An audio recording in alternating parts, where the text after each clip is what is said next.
Et oui, il faut préparer l'hiver. Donc on se fait livrer le bois. 5 stères, ça suffit. La boum. Comme j'en ai un peu là aussi, ma foi, ça fera la maille. Il a l'air bien, il a l'air bien. C'est quand on se fait livrer, hein, des fois, on tombe sur des lots mezzo mezzo. Alors une petite précision à propos du bois, parce que tout le monde ne se chauffe pas au bois. Moi ça fait quoi, une trentaine d'années que c'est exclusif, le chauffage au bois. Ça consomme pas énormément si on sait bien gérer son feu, bien sûr. Donc 5 stères ça suffit, plus les deux qui ont été récoltés à droite à gauche lors de coupes que l'on peut trouver communément au bord des routes et qui ne demandent qu'à être enlevés par les particuliers. Le bois va rester comme ça. Je ne vais rien toucher, à part peut-être le faire déplacer, si j'y arrive, pour qu'il ne soit pas au milieu du passage. Mais il est inutile de mettre le bois sous abri, ça ne sert à rien. C'est exactement comme si vous disiez que lorsqu'il pleut, l'intérieur du tronc des arbres va se mouiller. Du bois sec, ça reste du bois sec, même mouillé. Vous voyez ce que je veux dire? C'est pas parce qu'il sera très légèrement humide en surface, l'écorce elle joue toujours son rôle.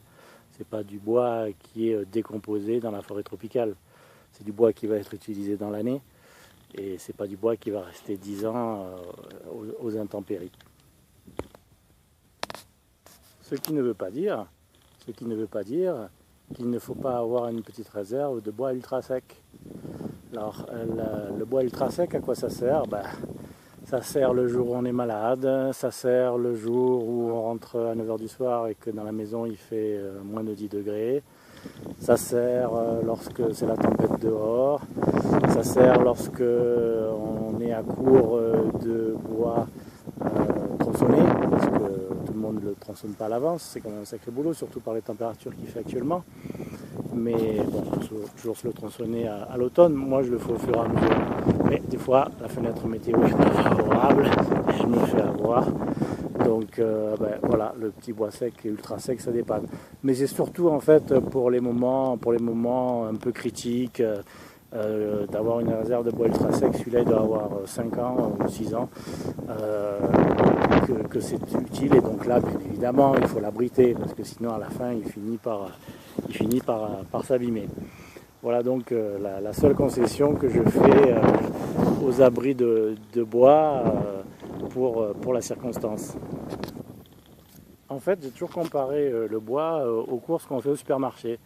On les prend dans le rayon, on les met dans le caddie, on les ressort du caddie pour les mettre sur la piste, on les remet dans le caddie une fois que la caissière les a comptabilisés, on les met dans le coffre, on les ressort du coffre et enfin on les met à la maison.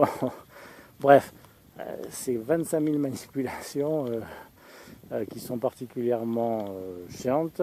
Et là c'est pareil, vous allez le couper, le placer, le reprendre pour le débiter, le redécouper, l'amener à la maison. Allez, stop. Quand vous en avez besoin, vous coupez la ficelle, vous débitez le ster, et terminé, après ça part à la cheminée ou au poêle et puis on n'en parle plus. Pas la peine de faire 50 manipulations alors que c'est du stock de bois qui va brûler dans l'année.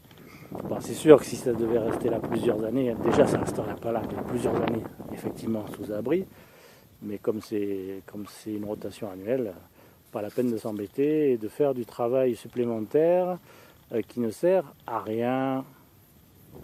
En plus le bois, à part ceux du dessus, mais ceux du dessous, ils se mouillent quasiment pas quand il pleut. Hein. Il faudrait même quand il pleut des cordes, oui, il se mouille légèrement pendant la pluie, mais après il sèche, il ressèche. De toute façon, il est déjà sec. Donc là encore, le terme séché a plusieurs significations. Du bois mouillé n'est pas du bois humide. Du bois mouillé, il est seulement mouillé. Du bois sec reste du bois sec à l'intérieur s'il est sec au départ ou s'il a séché en cours de route.